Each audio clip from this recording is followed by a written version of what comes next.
ये सर्व साहूणम्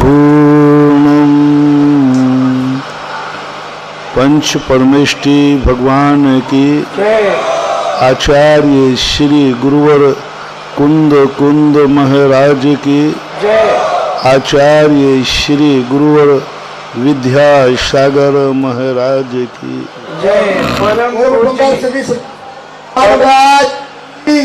परम पूजनीय निर्यापक श्रमण मुनि श्री सुधा सागर जी महाराज की।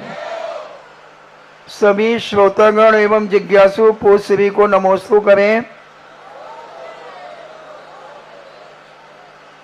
महेंद्र जैन पत्रकार इंदौर से पूछते हैं, नमोस्तु गुरुदेव, आमा टोंक राजस्थान में जब पानी के लिए कुआं खोदा गया तो वहां पानी के बजाय घी लगातार निकलने लगा।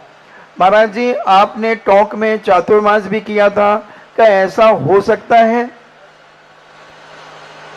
हमारे सुनने में अभी ऐसा आया नहीं। एक घटना जरूर 16वीं शताब्दी की उसी टोंक जिले में एक आमा स्थान है, बड़े अतिशयकारी शांतिनाथ भगवान हैं भौरे के अंदर। वहाँ मैं जब गया तो वहाँ 16वीं शताब्दी में एक प्रतिष्ठा हुई थी। उस प्रतिष्ठा के संबंध में बताते हैं, भट्टारक जी वहाँ पर विराजमान थे। इतनी पब्लिक आई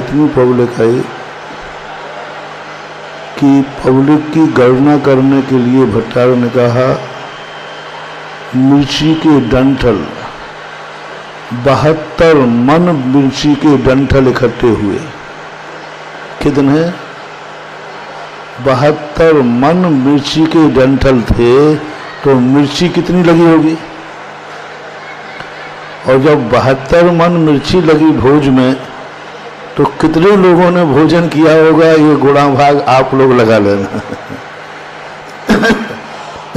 एक व्यक्ति एक मिर्ची खाएगा, 2 खाएगा, 3 खाएगा, इससे ज्यादा तो क्या खाएगा। उस समय पब्लिक घबरा गई। वहां पर बैलगाड़ियों का जमाना था, घी कम पड़ गया। तो भट्टारक जी ने कहा, जाओ यहाँ बाजू में जो कुआं है उस कुएं पर एक श्रीफल चढ़ा करके और आप बाल्टी डाल देना और ऊपर खींच लेना, और उस बाल्टी को बिना कोई विकल्प किए बिना उसको कढ़ाई में डाल देना। बताते हैं कि वो कढ़ाई में जैसे ही डाला गया, जैसे ही वो घी बन गया। बाल्टी में जब नीचे पानी देखें तो पानी था, और जैसे ही बाल्टी में आता था तो वो घी बन जाता था। ऐसी घटना वहाँ 16वीं शताब्दी की है, सुनी हुई घटना है। उस कुएं बावड़ी को भी मैंने देखा है। आज वहाँ पर एक बहुत बड़ा तीर्थ क्षेत्र बन गया है, जिसका नाम सुदर्शनोदय तीर्थ क्षेत्र है। वो घटना जरूर हमने सुनी हुई थी। दूसरी घटना ऐसी 1-2 स्थानों पर और सुनते हैं, लेकिन खोदने पर अभी घी निकला है, ये घटना अभी तक मेरे कानों में नहीं आई, टोंक से भी नहीं आई। टोंक में चतुर्मास किया, बहुत सारे भक्त हैं वहाँ पर, उनके द्वारा भी अभी तक ये कोई जानकारी आई नहीं है।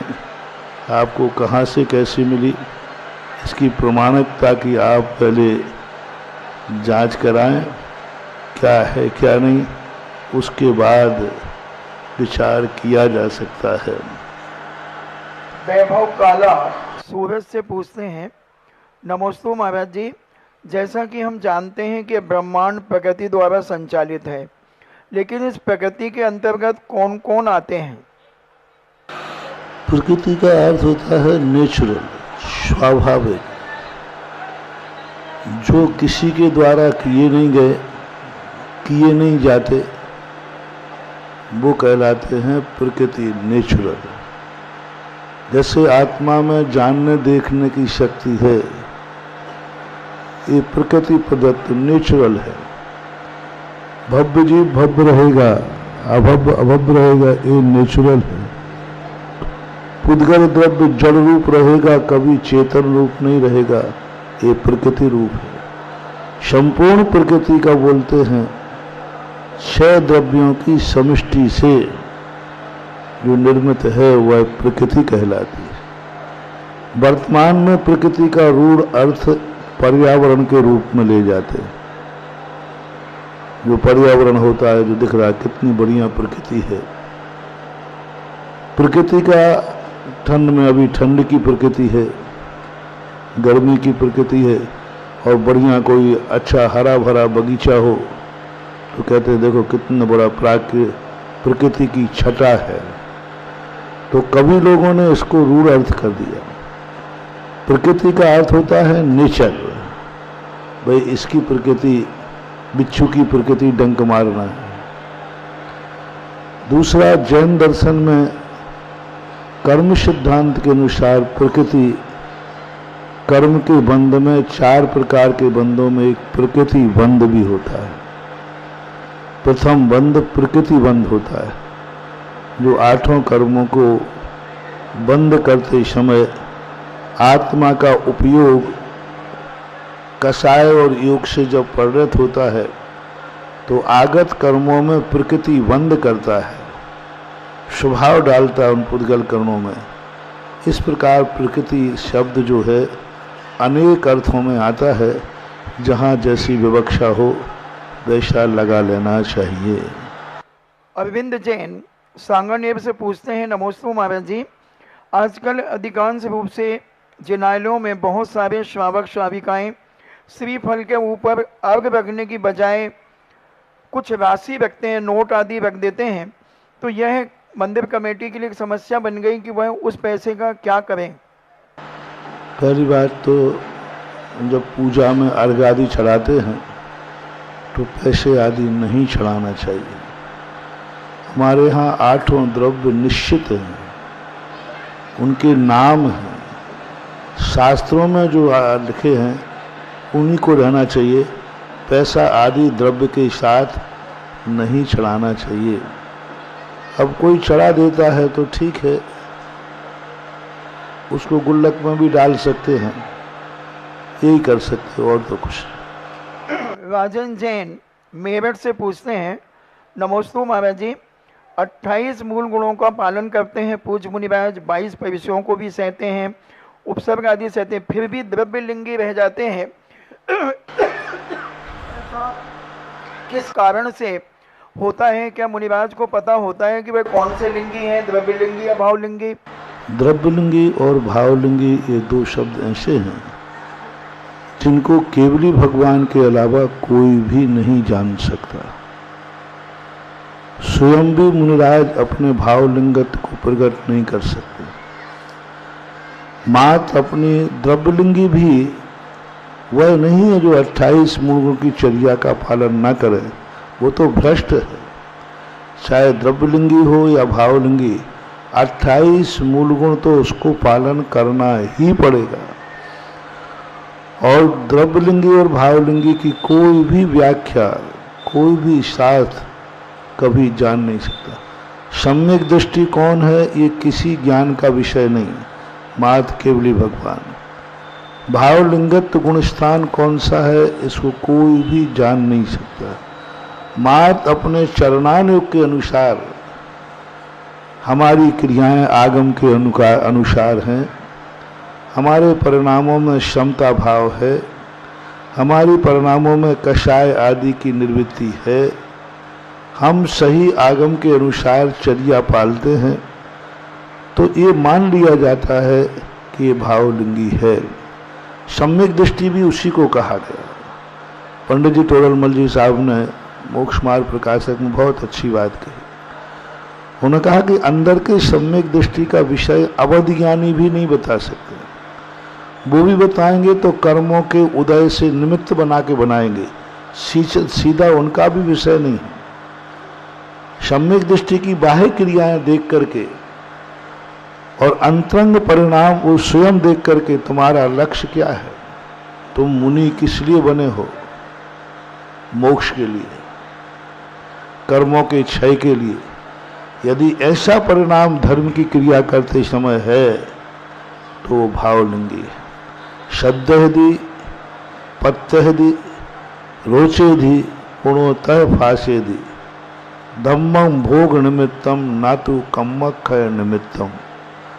पूज्यवर कुंद भगवान ने भावलिंगी संत की एक बहुत अच्छी परिभाषा की कि तुम्हारी सारी क्रियाएं यदि मोक्ष के लिए हैं, कर्मों की निर्जरा के लिए हैं, अब ये निर्णय साधु स्वयं करे कि तुम सामयिक क्यों कर रहे हो। कर्मों की निर्जरा के लिए, मोक्ष पाने के लिए, ये तो हमें पता होता है। तुम किस लिए प्रतिक्रमण कर रहे हो? कर्मों के क्षय के लिए, मोक्ष के जाने के लिए। तुम किस लिए स्वाध्याय कर रहे हो? तुम किस लिए ईर्या पथ का पालन कर रहे हो? जो भी तुम त्याग तपस्या कर रहे हो उसमें तुम्हारा लक्ष्य क्या है? कर्मों का क्षय और मोक्ष यदि तुम्हारा लक्ष्य है तो उसे भावलिंगी संत कहा गया। गृहस्थ को सम्यक दृष्टि कहा गया। पूजा पाठ आदि यदि वो मोक्ष के लिए कर रहा है, मोक्ष सम्यक दर्शन की प्राप्ति के लिए कर रहा है, तो वह सम्यक दृष्टि मानना चाहिए। यह अनुमान से, स्थूल रूप से कहा, सूक्ष्म रूप से तो ये पर्याय केवल ज्ञानी का विषय है। केवल ज्ञानी के अलावा कोई भी बताता है। कई लोग अपने सम्यक दर्शन की बात करते हैं। सम्यक दर्शन के लोग जयंती मनाने लगे। अरे सम्यक दर्शन का कैसे तुम्हें पता? लोग कहते हमें इतने बज के इतने मिनट पर सम्यक दर्शन हुआ। अरे भाई, तुम सम्यक दर्शन हो रहा था तो घड़ी देख रहा था कि सम्यक दर्शन का आनंद ले रहा था? कैसे पता चला कि वह इतने बजे थे? वो तो एक निर्विकल्प निर्वेद दशा होती है। उस समय वो तत्व चिंतन में इतना लीन हो जाता है, कहाँ घड़ी की पड़ी, कहाँ तारीख की पड़ी, ऐसा उसके ज्ञान का विषय नहीं बनता। और जो ऐसा मनाते हैं वे मिथ्या दृष्टि है। जो कहते हैं हमें फलानी तारीख में सम्यक दर्शन हुआ, वे नियम से मिथ्या दृष्टि मानना। कोई भी व्यक्ति अपने गुणस्थान की, अपने उपलब्धि की अंतरंग यदि कहता है मुझे फलानी तारीख में भावलिंगत प्रकट हुआ, समझ लेना मिथ्या दृष्टि है। हमें सम्यक दर्शन फलानी तारीख में हुआ, समझ लेना मिथ्या दृष्टि है। क्योंकि इसकी घोषणा करने का अधिकार मात्र केवली भगवान को है। कितने संत होते हैं, आचार्य, जिनको शिष्य भावभ्य है, मिथ्या दृष्टि है, और उसके संग में दीक्षित कितने मुनिराज दीक्षा लेकर भावलिंग प्राप्त करके मोक्ष चले जाते, और गुरु महाराज मिथ्या दृष्टि है। अब देख लीजिए, गुरु महाराज मिथ्या दृष्टि हैं, अभव्य हैं, उनको कभी सम्यक दर्शन होना नहीं। लेकिन उनके शिष्यों को शिष्य भी नहीं समझ पाए कि मेरा गुरु मिथ्या दृष्टि है, क्योंकि चर्या सब शुद्ध थी। उन मिथ्या दृष्टि अभव्य आचार्य के द्वारा दीक्षित अपने गुरु मिथ्या दृष्टि थे, अभव्य थे, उनके चरणों में उनके द्वारा दीक्षा लेकर मुनि महाराज मोक्ष और केवल ज्ञान प्राप्त कर लेते हैं। जब वो ही पता नहीं कर पाए तो तुम और हम क्या पता कर पाएंगे। ऐसे शास्त्रों में बहुत सारे उदाहरण मिलते हैं। कई लोग ऐसे बताते हैं कि पहले 6 ऋतु के फल आ जाते थे। एक स्थान पर एक चित्र बना था भावलिंगी और द्रव्यलिंगी का। तो वहाँ चित्र बना था कि शेर कुत्ते छोड़े गए, वे भावलिंगी संत को देखकर शांत हो गए, और द्रव्यलिंगी को उन्होंने भक्षण कर लिया। एक पेड़ के नीचे, पेड़ सूखा था, वो हरा हो गया तो बोले भावलिंगी है, और जो सूखा पेड़ था वो हरा नहीं हुआ तो द्रव्यलिंगी है। जब मैंने ये चित्र देखा और पढ़ा, मैंने कि भाई थोड़ा होश में आ जाओ। यदि शिकारी कुत्ते छोड़े गए, वे शांत हो गए। यदि यही भावलिंग का लक्षण है तो फिर तो मुनिराजों को, सुकौशल को, शेरनी को शांत होना चाहिए कि नहीं? सुकौशल महाराज सुना नाम सबने, शेरनी ने खाया। सुकौशल महाराज भावलिंगी थे कि द्रव्यलिंगी? नियम से भावलिंगी, मोक्ष प्राप्त किया। पर शेरनी ने उनको कैसे खाया? कैसे शांत नहीं हुई शेरनी? सुकमाल मुनिराज को पूर्व भाव की बैरर श्यारणी भावलिंगी थे, शर्वार सिद्धि गए हैं, तो वो श्यारणी शांत क्यों नहीं हुई? पांडव आदि भावलिंगी थे, बैरी ने आकर के उनको आभूषण पहनाए, वो बैर भाव क्यों नहीं भूले? क्योंकि भावलिंगी को देख करके तो बैर भाव भूल जाना चाहिए। चलो ये सब छोटे मोटे चीज हैं। पारसनाथ को देखकर, पारसनाथ तो जब तीर्थंकर अवस्था में जब वे मुनि बने, वे भावलिंगी थे कि द्रव्यलिंगी? हैं? भावलिंगी ही थे तीर्थंकर। फिर कमठ उनको देखकर बैर क्यों नहीं भूला? भावलिंगी को देख करके तो बैर भूल जाना चाहिए था, बल्कि पारसनाथ को देख करके कमठ का बैर और जाग गया। वैसे शांत जा रहा था, पारसनाथ को देखकर इतना क्रोध आया उसको कि 8 दिन तक परेशान हो गया। तो ये ऊट पटांग जो निर्णय ले लेते हैं शास्त्रों में, ये घटनाएं घटी हैं, लेकिन वो भावलिंग का प्रमाण पत्र नहीं, थर्मामीटर नहीं है। ये अतिशय कहलाते। कुछित कचाचित महाराजों के जीवन में शिकारी कुत्ते को छोड़े वे शांत हो गए, लेकिन कुछ भावलिंगी मुनिराजों को छोड़े उनको खा गए। सुकौशल आदि, गजकुमार को सिगड़ी रखी बैरी ने, उसका बैर शांत नहीं हुआ। तो इस प्रकार की ये जो है, और हरा पेड़ हो गया तो इसमें तो फिर भद्रबाहु स्वामी पकड़े जाएंगे।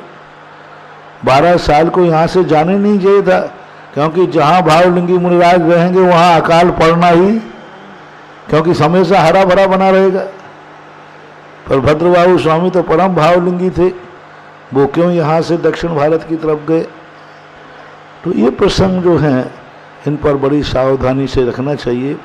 कहीं ऐसा ना हो जाए कि हमारे कुतर्क, हमारी स्थितियाँ सच्चे मुनिराज को हम खोटा मान लें और एक सच्चा मुनिराज हमारे आँखों से निकल जाए और हम उसको द्रव्यलिंग भावलिंग के रूप में रह जाए। बहुत बड़ी भूल हो जाती है। कहीं ऐसी प्रवृत्ति हो गई कहीं तो बहुत बड़ा अनर्थ हो जाएगा। हमें हमेशा आगम के परिप्रेक्ष्य में देखना चाहिए। शास्त्र क्या कह रहे हैं? उत्कृष्ट अलग चीज है, उत्कृष्ट ही चर्या होती है।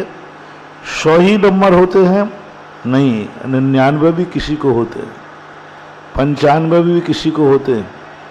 नंबर कम बढ़ होना अलग चीज है और फेल पास होना अलग चीज है। तो ऐसे निर्णय हमारी जिंदगी में, क्योंकि पंचम काल में उपसर्ग तो हैं। पूज्यवर कुंदकुंद भगवान ने स्पष्ट लिखा, भावलिंग की चर्चा नहीं की उन्होंने कहा है, सहज उपन्नम रूपम दट्टूणम जो न मन्य मश्चर्य सो संजम परिवर्णो मिच्छा इट्ठी हवई जीवो। इस कलयुग में दिगंबर यथाजात मुद्रा को देख करके जो माश्चर्य भाव आदि परिणत होकर के उनको नहीं मानता है, नमस्कार आदि नहीं करता है, सो वह नियम से मिथ्या दृष्टि है। कुंदकुंद भगवान कह रहे हैं, मैं नहीं बोल रहा हूं। सहज उपन्नम रूपम दट्टूणम जो न मन्य मश्चर्य सो संयम परिवर्णो मिच्छा इट्ठी हवई जीवो। जो ये कहते हैं पंचम काल में मुनिराज नहीं होते, ऐसा मन में भाव भी आ रहा है, नियम से उसको मिथ्या दृष्टि ही मानना, ऐसा भाव मिथ्या दृष्टि को ही आता है। पंचम काल में मुनिराज नहीं होते हैं, ऐसी धारणा जिनकी है वे शुद्ध मिथ्या दृष्टि है। कुंदकुंद भगवान के अनुसार सो संयम परिवर्णो, कितनी बड़ी बात। सहज उपन्नम रूपम दट्टूणम, यथाजात मुद्रा को देख करके जिनके मन में ऐसा भाव आता है उनको कहा सो हवई मिच्छा इट्ठी। कितना बड़े प्रमाण पत्र पूज्यवर कुंद कुंद भगवान अष्टपहाड़ की ये गाथा है, उसमें एक दिया है। और उन्होंने स्पष्ट कहा पंचम काल के अंत तक भगवान महावीर स्वामी के बाद से आज तक एक दिन भी कभी भारत भूमि भावलिंगी संतों से रहित नहीं हुई, होगी नहीं। क्षेत्र बदल सकता है, जैसे बीच में 500-600 साल तक मुनि महाराज नहीं रहे। क्यों नहीं रहे? उत्तर भारत में नहीं रहे, दक्षिण भारत में थे। पूज्यवर शांति सागर महाराज के पहले भी मुनिराज थे। 1932 में बंशीधर जी ने एक शांति सागर चरित्र लिखा, उसके पहले उन्होंने एक सिद्ध सागर महाराज का वर्णन किया है। यानी भारतवर्ष में कहीं थे, ठीक है, द्रव्य क्षेत्र काल के अनुसार कई बार चर्या में परिणति आ जाती, बिहार नहीं कर सकते थे। एक मठ नसिया टाइप की होती ना, जैसे ये प्रांगण है, इसी में रहते थे, बाहर नहीं जा सकते क्योंकि राजा की आज्ञा नहीं है, वातावरण प्रतिकूल है, तो एक स्थान पर रहते थे, लेकिन थे। आज तक कभी भी, और पंचम काल के 3 वर्ष 8 माह 15 दिन तब तक रहेंगे, तब तक भारतवर्ष में नियम से भावलिंगी संत विद्यमान रहेंगे। ये कुंद कुंद भगवान की घोषणा है।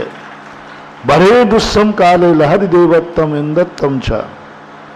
इस पंचम काल में भावलिंगी संतों को मोक्ष तो नहीं है, लेकिन भावलिंगी संत, इस दुस्सम काल शब्द दिया, दुस्सम काल है ना पंचम काल में, मुनि महाराज लोकांतिक देव सौधर्मेंद्र आदि एक भवतारी पद को प्राप्त कर सकते हैं।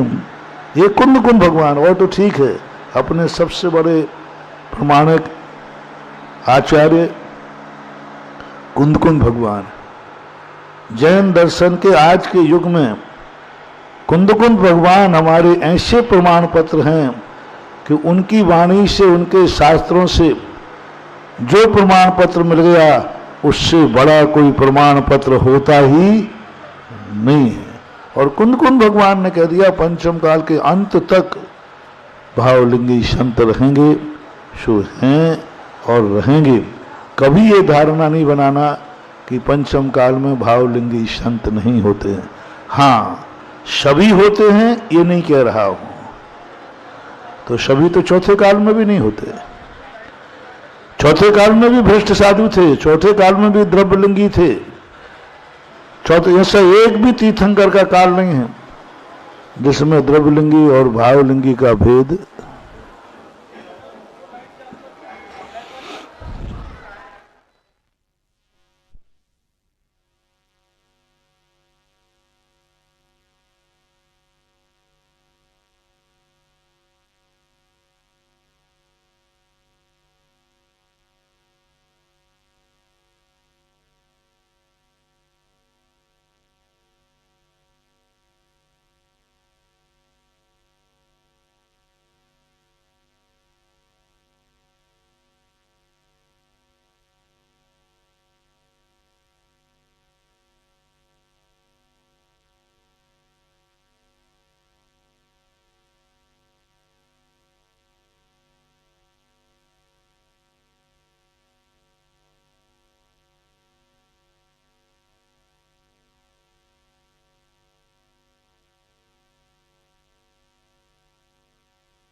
इस प्रकार से अपन को सम्यक धारणा बनाना है।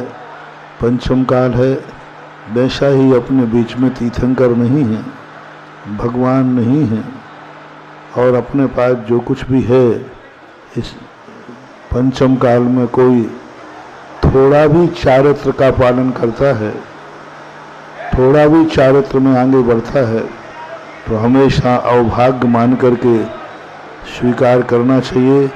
हीन संगनन के साथ कोई चारित्र को अंगीकार करता है, बहुत बड़ी बात मानी जाती है।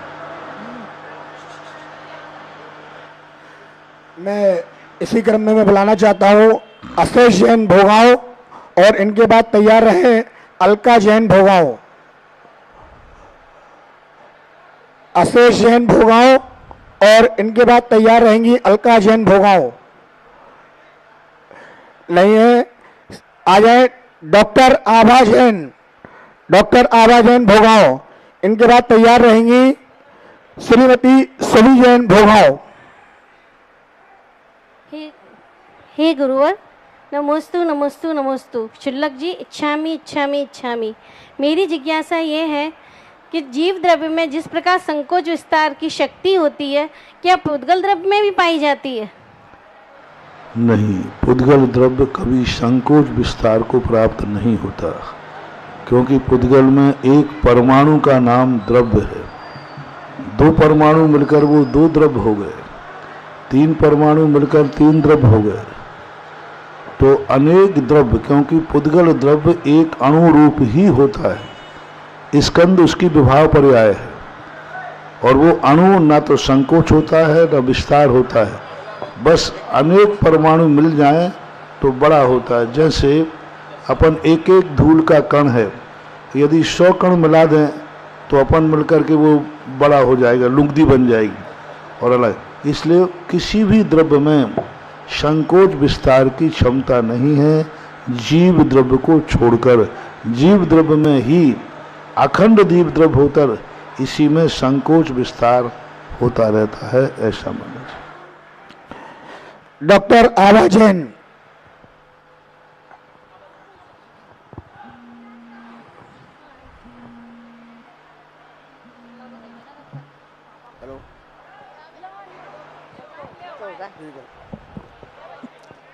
श्री 108 परम पूज्य गुरुवर जी के चरणों में मेरा शत नमन, और गुरुवर जी को मेरा नमोस्तु नमोस्तु नमोस्तु। और श्री शुल्लक जी के लिए मैं इच्छामि इच्छामि इच्छामि।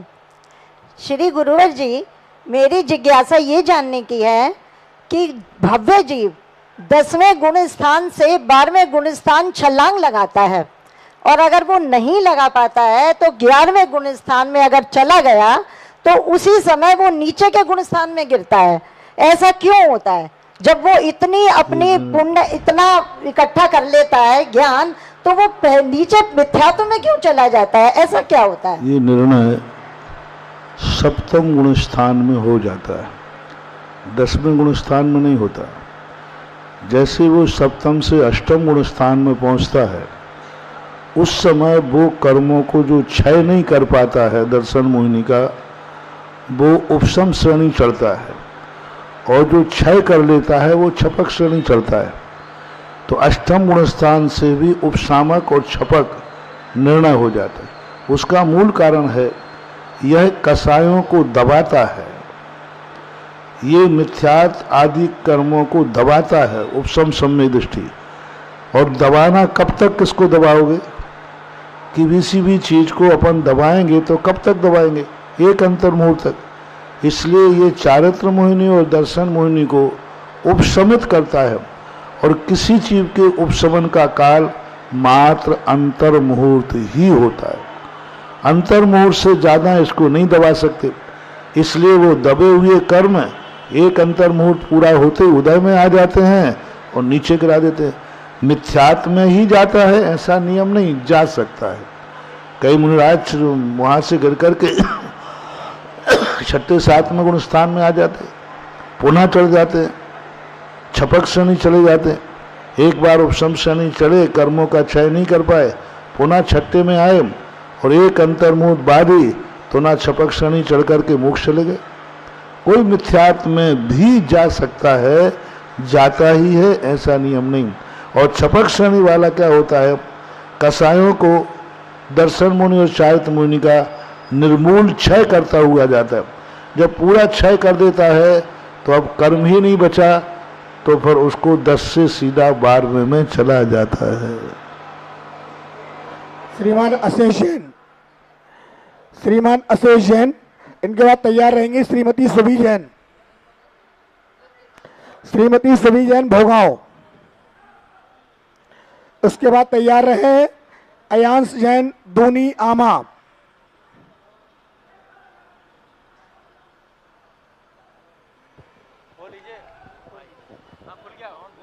हेलो, गुरु जी को त्रिवार नमोस्तु नमोस्तु नमोस्तु। क्षुल्लक जी को त्रिवार इच्छामि इच्छामि इच्छामि। मेरी जिज्ञासा है, जब आत्मा अमर है फिर प्राणी मरने से क्यों डरता है? यही तो भूल है, यही तो भूल है। इसलिए कुंदकुंद स्वामी ने कहा है, पूज्यवर ने, सत्य भय मुक्का। जो 7 भयों से मुक्त हो जाता है वही आध्यात्मिक दृष्टि से सम्यक दृष्टि है। श्री समय सार जी ने ऐसा कहा। अब ये जो डर रहा है ये चारित्र मोहिनी कर्म का उदय है। चारित्र मोहिनी कर्म के उदय से उसकी श्रद्धा तो पक्की है, मैं नहीं मरूंगा, लेकिन चारित्र मोहिनी के देख वो सांप आ रहा है अभी काट लेगा, तो वो डर रहा है। तो डर जो है चारित्र मोहिनी कर्म का उदय है। अविरत सम्यक दृष्टि क्रिया में डर रहा है। अंदर से उससे पूछो क्या कोई मर सकता है, बोले नहीं मर सकता है। लेकिन क्यों डर रहा है? क्योंकि उसकी पर्याय दृष्टि होती है। पर्याय दृष्टि जब आती है तो डर लगता है, और द्रव्य दृष्टि बन जाती है तो वो निडर हो जाता है।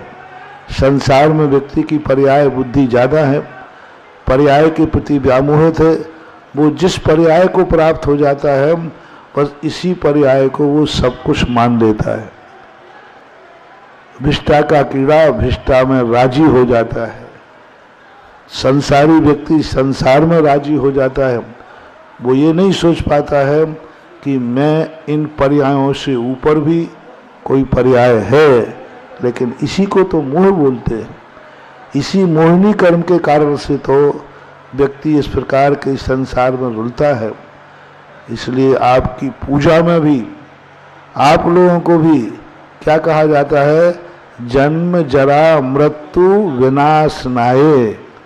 इसका भय दूर हो, इसका विनाश हो, ऐसा मानना चाहिए। श्रीमती सुभी जैन, इसके बाद तैयार हैं अयांश जैन, और उसके बाद तैयार रहे श्रीमती अनीता जैन भोगांव। गुरुवर के चरणों में त्रिवार नमोस्तु, क्षुल्लक जी के चरणों में त्रिवार इच्छामि। गुरुवर, हम ऐसा क्या पुरुषार्थ करें कि हमें सम्यक दर्शन की प्राप्ति हो? सम्यक दर्शन की प्राप्ति के लिए हमें, जैसे एक विद्यार्थी है वो पूछता है का चक्कर है भाई।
एक विद्यार्थी जैसे कहता है साहब मैं कलेक्टर कैसे बनूं, तो एक ही कहा जाता है कि आप उसके कोर्स को पढ़ाई करें। पास हर व्यक्ति होना चाहता है, पास का एक ही तरीका है कि उसको अपना कोर्स तैयार करना चाहिए, पढ़ाई करना चाहिए। ऐसा ही गृहस्थ को कहा पूज्यवर समंतभद्र महाराज ने रत्नकरंद श्रावकाचार में सम्यक दर्शन की प्राप्ति का बहुत अच्छा उपाय बताया।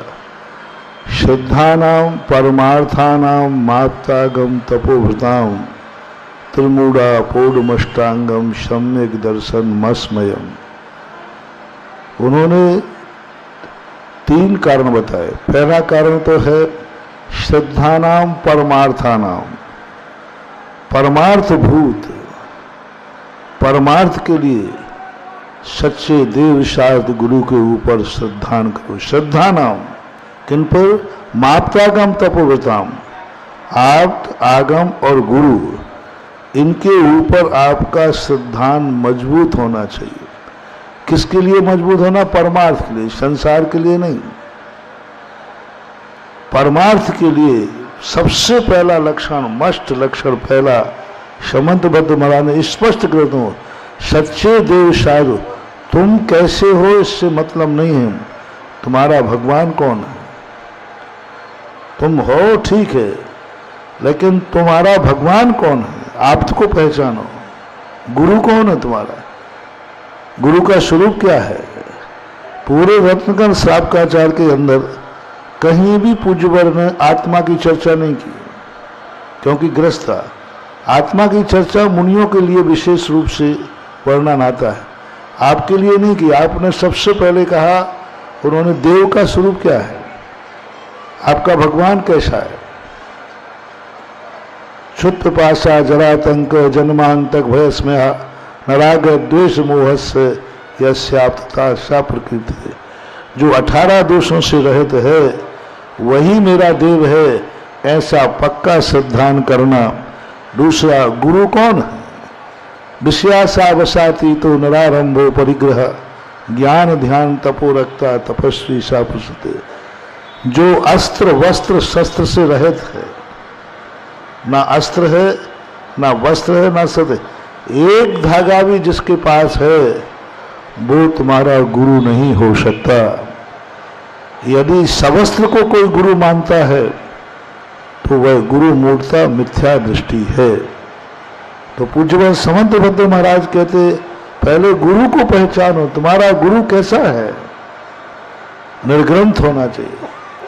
सवस्त्र को कभी गुरु नहीं मानना, चाहे भले उसने तुम्हें कितना भी ज्ञान दिया हो, तुम्हें कितना भी शिक्षा दी हो। रास्ते में यदि भटकने वाले को कोई राहगीर यदि सच्चा रास्ता बता दे तो इतने बताने मात्र से वो पूजा के योग्य नहीं हो गया। जैसे मान लीजिए आप हैं या महाराज हैं, कहीं रास्ते में जा रहे थे, रास्ता भटक गए, एक बकरी चरवाहे ने रास्ता सही बता दिया, तो क्या रास्ता सही बताने मात्र से वो पूजा के योग्य हो गया? नहीं। पंडित लोग, गृहस्थ लोग आपको स्वाध्याय करा सकते हैं, उनके प्रवचनों से, उनके स्वाध्याय से आप सच्चा मार्ग समझ सकते हैं। इतने मात्र से वो आपका गुरु नहीं हो गया। गुरु का स्वरूप हमारे यहाँ बताया है। एक धागा भी जिस गुरु के पास है, सवस्त्र है, वो स्वयं स्वीकार करता है, किसी ने उपसर्ग कर दिया वो नहीं। स्वयं वस्त्र ही अपने जीवन की रक्षा करता है। तो वस्त्रवान को जो गुरु मानता है वह नियम से मिथ्या दृष्टि है। तो आपका गुरु निर्ग्रंथ होना चाहिए। माप्त आगम, सच्चे देव और गुरु के द्वारा कथित शास्त्र ही शास्त्र हैं, रागी द्वेषी मिथ्या दृष्टियों के द्वारा कथित नहीं। जो भगवान ने कहे हों अथवा निर्ग्रंथ मुनियों के द्वारा लिखे गए शास्त्र ही शास्त्र हैं, सवस्त्र वाले के द्वारा नहीं। तो ये 3 चीजें माना। त्रिमूढ़ा पौडमष्टांगम, 3 मूर्ताएं, गुरु मूर्ता, लोक मूर्ता और ज्ञान शास्त्र मूर्ता। तो ये मूर्ता देव मूर्ता है, उसमें कई प्रकार के तुम लोग देवों को मानते हो। कई लोग किसी को देव मान लेते हैं, रक्षक देवों को देव मान लेते हैं, क्षेत्रपाल पद्मावती आदि को देव मान लेते हैं। तो ये सारे के सारे देव नहीं हैं, इनको देव मानना। तो इस प्रकार से तीन और सम्यक दर्शन, 8 मद, अहंकार, धन का मद, ज्ञान का मद, ये सम्यक दर्शन को मनन करते हैं। तो ये परिभाषा पूज्यवर समंतभद्र महाराज ने रत्नकर्ण श्रावकाचार्य में बनाई है। हर व्यक्ति को, ग्रस्त को अपना कोर्स पढ़ना चाहिए। तुम लोग क्या करते हो, बड़े बड़े कोर्स तो पढ़ते हो। कोई विद्यार्थी 4th क्लास में है और वो 8वीं कक्षा का कोर्स पढ़ता है, तो परीक्षा में वो पास होगा कि फेल होगा? कक्षा कौन सी है? 4थी। पढ़ कौन सी रहा है? 8वीं। खूब रख लिया उसने, लेकिन पेपर तो 4थी कक्षा के कोर्स में आएगा। इसलिए श्रावकों को सबसे पहले पूज्यवर समंतभद्र महाराज का रत्नकर्ण श्रावकाचार्य पढ़ना चाहिए, याद होना चाहिए। उसमें आपके लिए सब कुछ लिखा है, कैसे सम्यक दर्शन प्राप्त किया जाता है। 40 श्लोक उन्होंने सम्यक दर्शन के ऊपर लिखे। ऐसा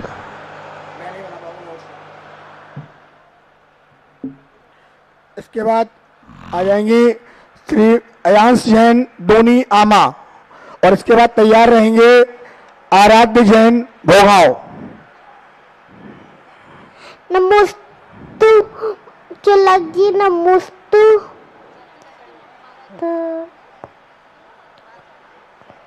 चलो आगे प्रश्न बोलो, छोटे बच्चों को माइक नहीं देना चाहिए। आराध्य जैन भोगांव। नमोस्तु नमोस्तु। चलो भाई चलो। आराध्य जैन भोगांव। 8 इसके बाद तैयार रहे।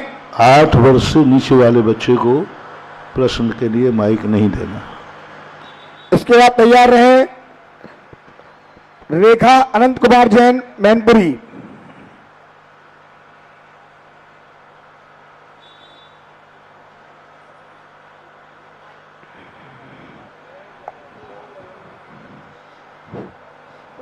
गुरुवर श्री के चरणों में बारंबार नमोस्तु नमोस्तु नमोस्तु। छुल्लक जी के चरणों में बारंबार इच्छामी इच्छामी इच्छामी। गुरुवर मेरा प्रश्न था कि तीर्थंकर के पंच कल्याणक तो होते हैं, पर भगवान जी के क्यों नहीं होते? कृपया इसका समाधान कीजिए। तीर्थंकर क्या है कि वो पुण्य का इतना वैभव बांध के आते हैं, जिस कारण से उनके पंच कल्याणक होते हैं। और अन्य जो भगवान होते हैं वो इतना पुण्य नहीं बांधते। मोक्ष के लिए पुण्य की जरूरत ही नहीं है। पुण्य और पाप दोनों मोक्ष से कोई मतलब नहीं रखते हैं।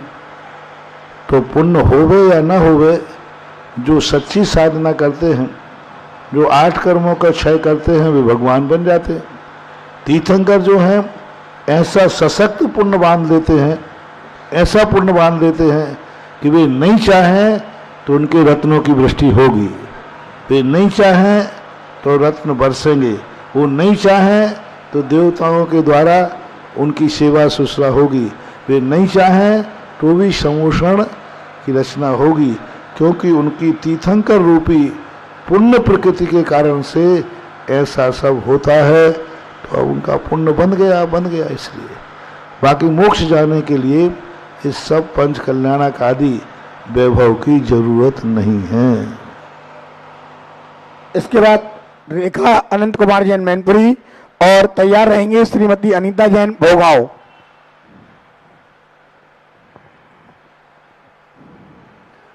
परम पूज्य निर्यापक मुनि श्री के पावन चरणों में सविनय परिवार सहित शत शत नमन। पूज्य श्री चुल्लक जी के चरणों में इच्छामी। गुरुदेव, बड़ा आश्चर्य होता है कि व्यसन, मिथ्यात, पाप, कसाय के न कहीं स्कूल है, न पाठशाला है, न कहीं इसकी पढ़ाई होती है, फिर भी जीव की परिणति इन्हीं में रमती है।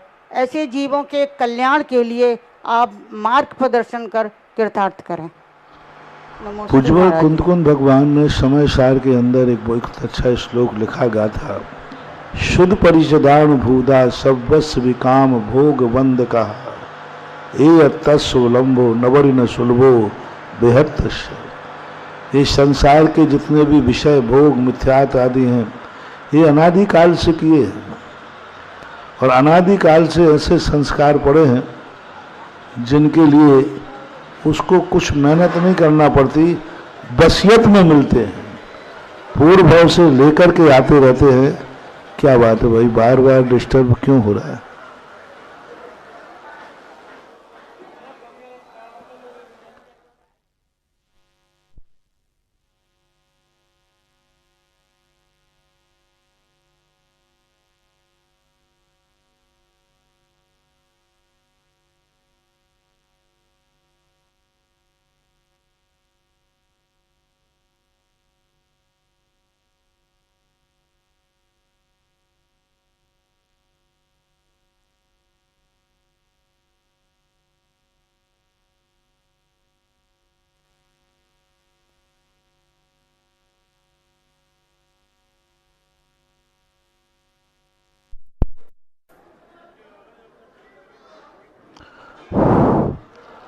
देखो सावधानी रखो, थोड़ी देर सारी दुनिया इस समय सुनने के लिए बैठी है अपना सब कुछ छोड़कर, और अकेले भोगांव में ही नहीं सुन रहे हो, भोगांव की आवाज इतने समय सारी दुनिया में जा रही है।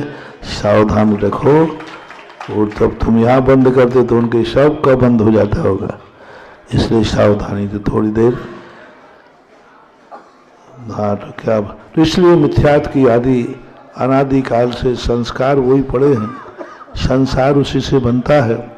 तो ये संस्कारों से बिना बताए बिना कहे ये सब चीज़ें आ जाती हैं। गिरने के लिए जीना चढ़ने का अभ्यास कराया जाता है, जीना से गिरने वाले को कोई अभ्यास नहीं कराया जाता कैसे गिरना। गाड़ी चलाना सिखाया जाता है, लेकिन एक्सीडेंट कैसे करना है किसने सीखा? नहीं सीखा, फिर भी एक्सीडेंट हो जाते हैं। तो अनादिकाल से संसार में ऐसे हैं, क्योंकि उभियोगस्य अनाई परिणामा तिन्न मोह जुत्तस्य।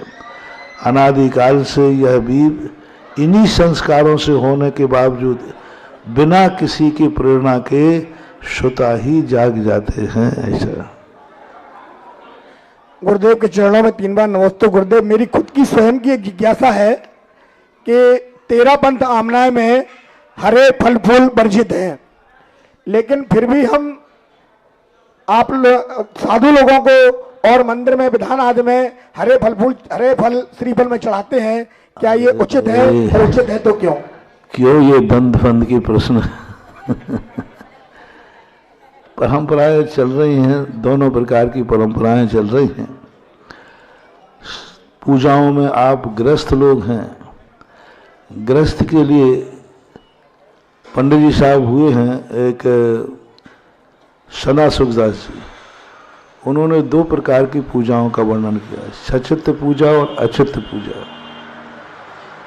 अचित्त पूजा में उन्होंने श्रेष्ठ कहा कि सूखे फल फूल चढ़ाते हो तो यही श्रेष्ठतम है, क्योंकि सचित्त फल चढ़ाने से एक तो आराधना होती है जीवों की, और उसके बिना कोई उपाय ना हो तो बात अलग है। सबसे बढ़िया बादाम श्रीफल हैं, ये चढ़ाना श्रेष्ठ माना जाता है। फिर भी यदि कुचित कजाचित कहीं चढ़ाते हैं तो इसको मिथ्यात नहीं मानना। मिथ्यात मानना अलग चीज है और नंबर कम बेशी होना अलग चीज है। अच्छा और good better best, good better best, सबसे बेस्ट यही है कि सचित्त वस्तु न चढ़ाएं, अचित्त चढ़ाएं। लेकिन अब ज़्यादा है तो इनमें इतने मत उलझो, इतने राग द्वेष हो जाए कि मंदिर में कसाए तो छोड़ो। आज मैंने कहा ना, आज पूजा की थाली में क्या है इस पर तो खूब झगड़े हो रहे हैं, खूब लोग कर रहे हैं, लेकिन भोजन की थाली में क्या क्या आ गया इस पर कोई विचार नहीं हो रहा है। और सबसे ज्यादा व्यक्ति की दुर्गति भोजन की थाली से होना है। भोजन की थाली में तो नाना प्रकार के वर्णन मिलते हैं। अरे एक मेंढक अपना एक मुंह में फूल की पाखुड़ी दबाकर समूसर में चला गया, उसका भी कल्याण होगा। देखा प्रमोद मत्ता कुसमें नहीं के राजगृह, तो वो त्रियंश था। मैं ये नहीं कह रहा हूं कि आपको चलाना चाहिए, मैं इतनी कह रहा हूं जहां नहीं चलते हैं बहुत अच्छा है, श्रेष्ठ है, नहीं चलना चाहिए। यही मार्ग सच्चा उत्कृष्ट मार्ग है। लेकिन कुचित कदाचित कोई विधान में कोई आगे, तो उसमें ज़्यादा राग द्वेष नहीं करना चाहिए। बस यही करना चाहिए, ये नंबर सेकंड है और अचित फल नंबर 1 है, फर्स्ट है, यही करो बाकी। श्रीमती अनीता जैन भोगांव, और इसके बाद तैयार रहे श्रीमान आशीष जैन बाराबंकी।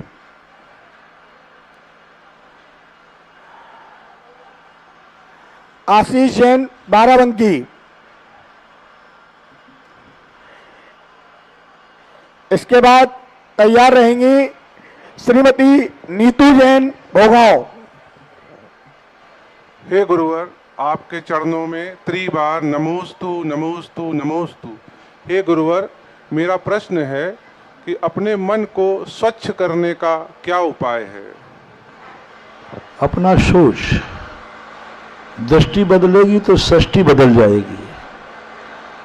अपने दृष्टि का अपना अभिप्राय, यदि अपना अभिप्राय चोखा है तो मन कभी गंदा हो ही नहीं सकता। उसी वस्तु को यदि हम अपने अच्छी दृष्टि से देखें तो वो हमें अच्छी नजर आएगी, हमारे विचार भी अच्छे होंगे।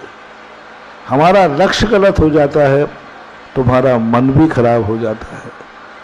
और मन को थोड़ा सा तत्वाभ्यास करा दें, मन को थोड़ा तत्व दृष्टि स्थापित कर दें तो मन कभी भी गलत विचार नहीं लाता। लेकिन यदि मन तत्वाभ्यास नहीं किया है, उसको किसी प्रकार संस्कार नहीं दिया है, तो मन बालक के समान कहा है। जैसे संस्कार विहीन बालक कुछ भी खा लेता है, कुछ भी करने लग जाता है, लेकिन वही संस्कारवान बालक अच्छी वस्तु खाता है, गंदी को नहीं खाता। माँ मना कर दे, छी ये गंदी चीज है, तो बालक भी कह देता छी गंदी चीज है। आप अच्छी माँ के बेटे को देखना, आप कभी उसको गंदी चीज देना, उसकी माँ ने बार बार छी ये गंदी चीज है, तो आप कभी उसको वही चीज देना तो वही दोहराएगा छी ये गंदी चीज है। ये कहाँ से सीखा उसने? माँ से सीखा। तो अभी संस्कार है, ऐसे मन बालक के समान है। इसको गंदी चीजों को उसको संस्कार दो, बार छी ये गंदा विचार है, छी ये गंदा नहीं सोचना। तो बार बार हम मन को गंदे विचारों से घृणा कराएंगे, अच्छे विचारों से संस्कार देंगे तो मन भी अच्छा हो जाता है। मन को अच्छा उबरा करना हमारे ऊपर है, हमें तत्वाभ्यास कराना पड़ेगा उसको, तभी मन। श्रीमती नीतू जैन, इसके बाद तैयार रहे श्रीमान अर्पित जैन कानपुर। नमोस्तु महाराज जी, नमोस्तु महाराज जी, स्वामी चुल्लक जी। मेरा प्रश्न है, कर्म और निजरा में क्या अंतर है? कर्मों की ही निर्जरा होती है। कर्मों का बंध होता है।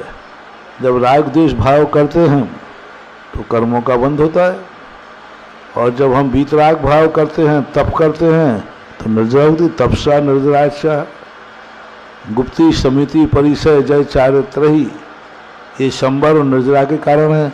गुप्ती मन वचन काय को पवित्र रखना, समिति पांचों समितियों का पालन करना, परिसय उपसर परिसयों को सहन करना, तप करना, इनसे कर्मों का संबर होता है और निर्जरा भी होती है। ऐसा महाराज जी ये पूछने महाराज। अर्पित जैन कानपुर, इसके बाद तैयार रहे कविता जैन कानपुर। आप बहुत देर खड़ी ना हो रही, हम बहुत देर बोल रहे हैं। गुरुवर के चरणों में त्रिवार नमोस्तु नमोस्तु नमोस्तु।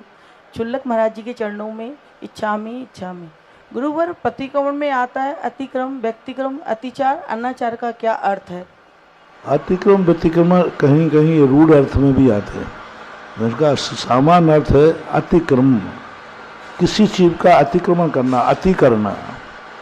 जितना अपन को क्रिया करना थी, मान लीजिए अपन को जितना कार्य करना था उससे ज़्यादा उसका अतिक्रमण कर लिया। आपका नियम लिया था कि हम इतनी वनस्पति खाएंगे और आपने जाकर के अतिक्रमण कर दिया, व्यतिक्रम कर दिया। जितना करना चाहिए था, सामा 1 घंटे करना चाहिए थी, आपने कम की। पूजा करना चाहिए थे जिस समय, उस समय आपने नहीं किया। अतिचार, अनाचार, पूर्णता उस व्रत को खंडित कर दिया, अनाचार हो गया। कुचित का जाते थोड़ा सा प्रमाद आया, थोड़ा सा उसमें दोष लगा, अतिचार हो गया। नमोस्तु गुरुदेव। इसके बाद तैयार रहे अर्पित जैन भोगाव। अर्पित जैन भोगाव। इसके बाद तैयार रहेंगे श्रीमती सीमा जैन भोगाव। गुरुवर के चरणों में मेरा तू नमोस्तु नमोस्तु। शुल्लक जी के चरणों में इच्छामी इच्छामी। गुरुवर, मेरी जिज्ञासा है कि जब छठवा काल में षष्ठी का विनाश हो जाएगा, फिर पुनः छठवा काल पंचम काल आएगा, उस समय श्रावक लोग कैसे धर्म करेंगे, यानी पूजा भक्ति कैसे करेंगे? गुरु स्वाध्याय दर्शन दीजिए। छठे काल का प्रलय के बाद पुनः छठा काल आएगा। पंचम काल शुरू होते ही पूरे पंचम काल में 14 कुलकर होंगे। जैसे चौथे काल के, तीसरे काल के बाद चौथा काल आया था, तो उसमें 14 कुलकर होते हैं। वे सामाजिक व्यवस्थाएं बनाएंगे। तो पुनः पंचम काल में 14 कुलकर होंगे। वे कुलकर अपने अवधि ज्ञान आदि से जानकर, अपने ज्ञानों के माध्यम से वो समाज को संस्कारित करेंगे, समाज को जीने की कला सिखाएंगे, और वो ही सारे उपदेश दे करके आगे संस्कारों को बढ़ाएंगे। ऐसा उल्लेख। नमोस्तु गुरुदेव, नमोस्तु। गुरुदेव, भोगाव नगर के सभी लोगों की इच्छा है कि कल का समागम आपका भोगाव के लिए मिले। आपका आशीर्वाद कल के लिए भोगाव वालों के लिए चाहते हैं। सभी लोग एक बार हाथ उठा दें। जयकारा गुरुदेव का। आचार्य गुरुवर के चरणों में तिवार नमोस्तु। शुल्लक जी महाराज जी के चरणों में तिवार इच्छा। हे गुरुवर, आप हमें मार्ग दिखलाइए कि सहस्र नाम का पाठ सिर्फ आदिनाथ भगवान के लिए ही किया जा सकता है या 24 तीर्थंकर भगवानों में से किसी के लिए भी कर सकते हैं? सहस्र नाम का पाठ किसी भी तीर्थंकर के लिए किया, 24 के लिए किया। सभी तीर्थंकरों के जन्म कल्याणक जब सौधर्मेंद्र मनाता है, उस समय जन्माभिषेक के बाद इस सहस्र नाम को वह मेरु पर्वत पर ही पाठ करता है। अभिषेक करने के बाद सौधर्मेंद्र 1008 नामों से भगवान का गुणानुवाद करता है। इससे 24 भगवानों के लिए पढ़ा जा सकता है। निशंका जैन मैनपुरी।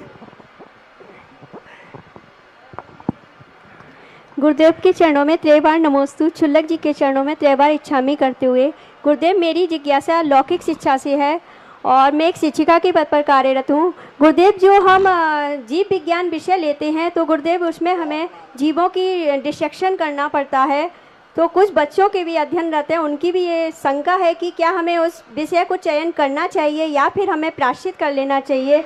सीखने सिखाने का भाव रहता है, लेकिन फिर भी दोषी तो है। आप लोग गृहस्थ हैं, गृहस्थ के लिए अलग मर्यादाएं होती है।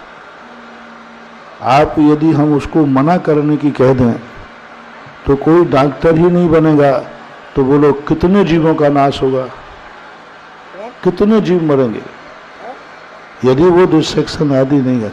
लेकिन उसके लिए आपके लिए आजकल डिसेक्शन के बिना भी कार्य होने लगे हैं, कंप्यूटर आदि से बहुत अच्छा कार्य देने, लेकिन फिर भी उस समय हानि लाभ देखना पड़ती है।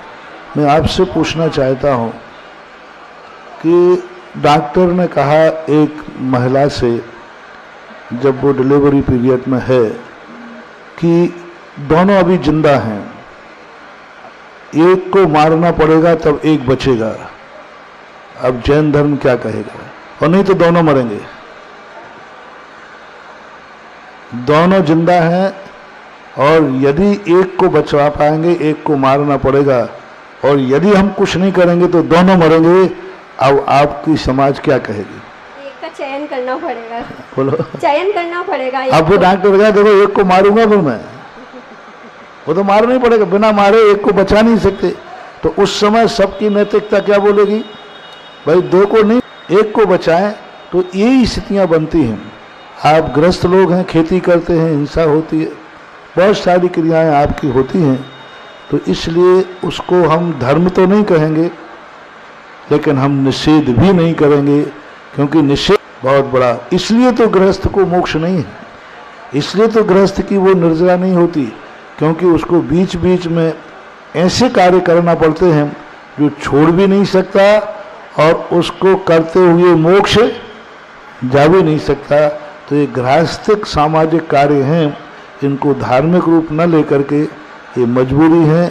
सामने कितनों का हित होने वाला है, कितनों का हित होने वाला है, उस पर विचार करके आपका विरोधी हिंसा का त्याग न होने से आपको उस पर बस यही है, पश्चाताप जरूर करना, सोचना जरूर कि हम ये कार्य करना नहीं चाहता हूँ, करना पड़ रहा है जगत हित के लिए। एक सैनिक गोली चलाता है, मारने के लिए मारता है, वो मारने का भाव करता है, लेकिन उसको हत्यारा नहीं कहते, उसको देश का रक्षक कहते हैं, ऐसा मानना चाहिए। नमस्ते गुरुदेव। इसके बाद ये अंतिम जिज्ञासा है और मैं इसके लिए बुला रहा हूँ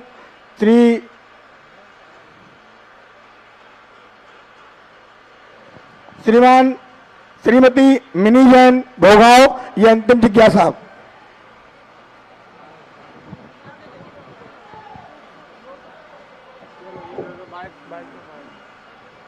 महाराज जी के चरणों में त्रिवार नमोस्तु नमोस्तु नमोस्तु। छुल्लक महाराज जी की तो इच्छामी इच्छामी इच्छामी।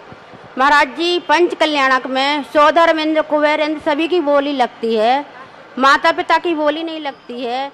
तो क्या जिसके व्रत संयम सबसे ज्यादा होते हैं तो माता पिता वही बनते हैं?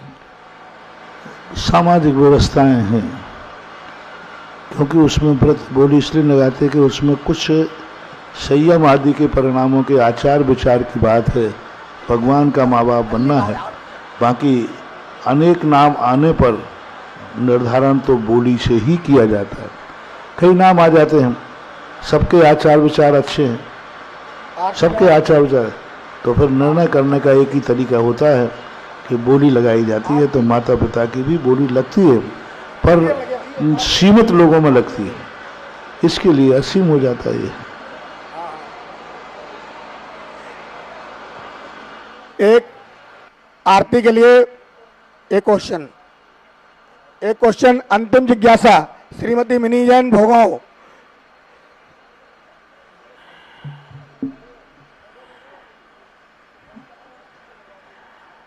श्री के चरणों में त्रिवार नमोस्तु नमोस्तु नमोस्तु। क्षुल्लक श्री के चरणों में त्रिवार नमोस्तु इच्छामी इच्छामी इच्छामी। महाराज जी मेरी जिज्ञासा ये है, जरूरी नहीं है कि हर कोई आपको समझे। तराजू अपना वजन बताता है, तराजू अपना वजन बताता है, क्वालिटी नहीं। हम अपने अंदर के वजन को क्वालिटी कैसे बताएं? स्वयं को समझने के लिए स्वयं की दृष्टि में यदि सही परिभाषा है तो हम सारे जगत को समझ सकते हैं, क्योंकि जो आत्मा को जानता है वह पर को भी जानता है। ये चश्मा मान लीजिए ये पीछी है, ये पीछी मेरी है, मैं इसको जानता हूं कि नहीं? इससे सिद्ध है कि हम अन्य झाड़ू आदि को भी जानते हैं, क्योंकि मैं इसको जानता हूं।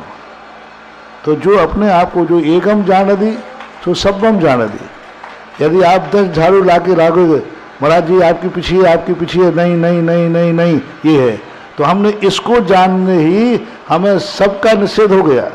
हमारे दर्शन में अस्थि और नास्ति होता है।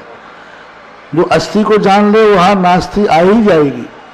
नास्ति को जानेगा अस्थि आ ही जाएगी।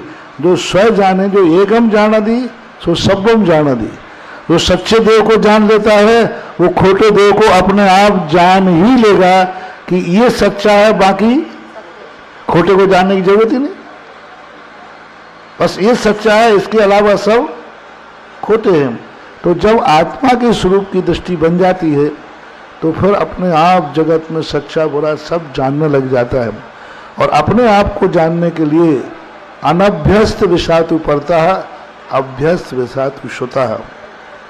जिस चीज का हमें अभ्यास नहीं है उसके लिए हमें पर का सहारा लेना ही पड़ेगा। आज तक किसी को गुरु को समझे बिना किसी को सम्यक दर्शन नहीं हुआ, चाहे वो त्रियंच हो, चाहे मनुष्य हो, नारकी हो, इन सब को समझना पड़ेगा, क्योंकि देशना लब्धि स्वयं की नहीं होती। सम्यक दर्शन के लिए 5 लब्धियां होती हैं, उसमें एक लब्धि आती देशना लब्धि। देशना लब्धि कभी स्वयं की नहीं होगी, देशना लब्धि गुरु की ही होती है।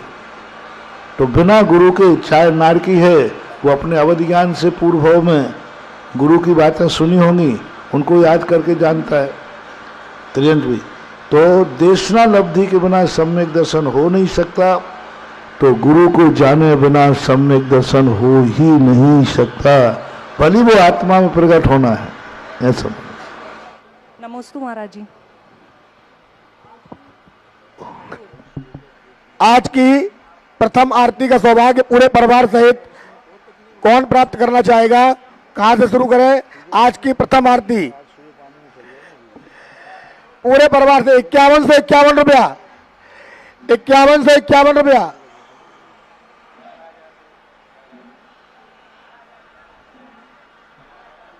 11,111 रुपया, 11,111 रुपया। पूरे परिवार सहित आरती करने का प्रथम सौभाग्य, जल्दी करें, शीघ्रता करें। 11,111 रुपया, 11,111 रुपये एक, 11,011 रुपये, 11,011 रुपये 102, 11,111 रुपये ढाई। बोलो मेरे भाई, जा रही है बोली। 11,111 रुपया, 11,111 रुपये एक, 11,111 रुपये दो, 11,111 रुपया ढाई, पौने 3, 10 कम 3, 5 कम 3, 2 कम 3 और पूरे 3। अर्पित जैन भोगांव, इन्होंने अपने आरती का सौभाग्य प्राप्त किया है। पूरे परिवार के सहित आगे आ जाएं। और कल सुबह के प्रवचन यहाँ पर 8 बजे आप लोगों को सुनने को, महाराज श्री के मुखारबिंद से सुनने को मिलेंगे। आप सभी लोग समय से उपस्थित होकर महाराज जी के प्रवचन सुनकर धर्म लाभ उठाएं। सुबह की सुनवाई तो हो गई। जय करो गुरुदेव को। पूरे परिवार के साथ जल्दी शीघ्रता करें, आगे आ जाएं। पूरे परिवार के साथ शीघ्रता करें, आगे आ जाएं।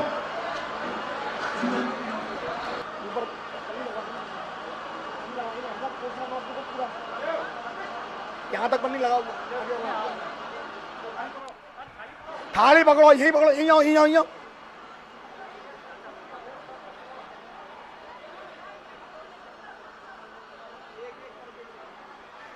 पहले जिस परिवार ने बोली ली है वो करेगा, उसके उपरांत फिर पीछे सभी लोगों को देते जाएं और सभी लोग आरती का सौभाग्य करें।